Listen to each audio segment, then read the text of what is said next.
So, what does it really take to define true love? Well, today we're going to dive into the surprisingly turbulent and deeply personal journey that Shakespeare's speaker took to arrive at one of the most famous poems ever written. Here's the thing. Before he could even begin to answer that question, his poetic voice had to fight its way through some pretty major crises. And it all starts not with a bang, but with this baffling, really frustrating silence. And that frustrating silence brings us to our first big challenge. What happens when a poet's inspiration, their muse, just disappears?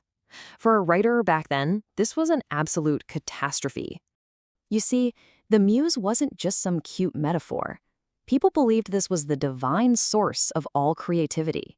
So to lose the muse, that was like being completely cut off from the power to create, basically exiled from your own artistic soul.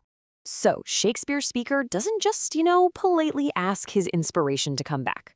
No, he unleashes on her. He's actually scolding his muse, telling her to stop wasting her talent on worthless things because there is urgent, important work to be done.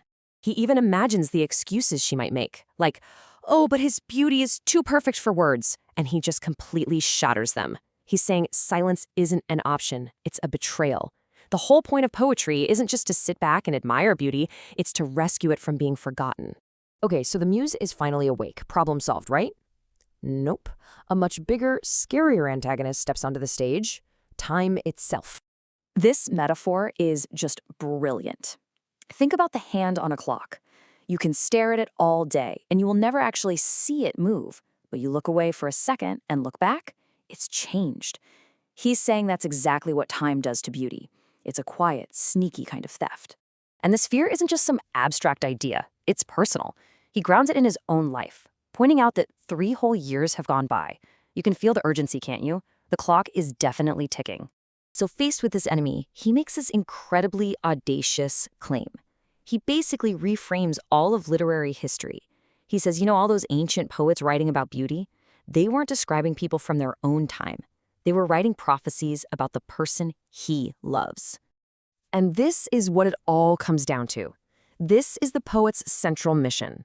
It's a race, a desperate sprint to use poetry to make his love immortal before time can waste it all away. But before he can deliver his final, triumphant vision of love, he has to do something really, really hard. He has to turn inward and face his own flaws. And wow, is this a confession? It is brutally honest. When he says he's made himself a motley to the view, he's admitting to playing the fool in public. This is almost certainly a reference to the low social standing of actors in his day.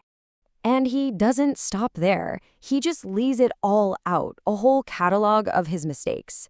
He's hurt his own mind, he's treated precious things cheaply, he's been unfaithful, and he's turned away from the truth. I mean, this is just a raw, brutal takedown of himself. And then you get this image, which is one of the most powerful in the entire sequence. He says his very nature is stained by his profession, just like a dyer's hand gets permanently stained by the colors it works with. It's a mark of shame he feels has seeped right into his soul. So how do you come back from that? What's the solution? Well, after confessing all this shame, he completely throws himself on the mercy of his beloved. He decides their judgment is the only reality. As for the rest of the world, it's like they're not even there. So after battling a silent muse, the relentless march of time, and his own deep-seated shame, the speaker is finally ready. He's clear-eyed, he's battle-tested, and he arrives at his monumental definition of what love truly is. He kicks off Sonnet 116 with a phrase straight out of the marriage ceremony of his time.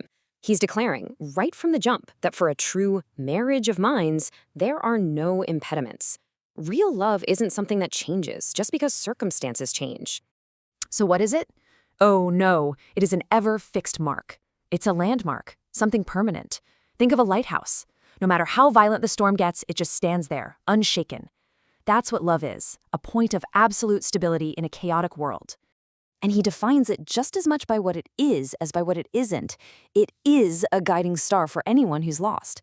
But it is not time's fool.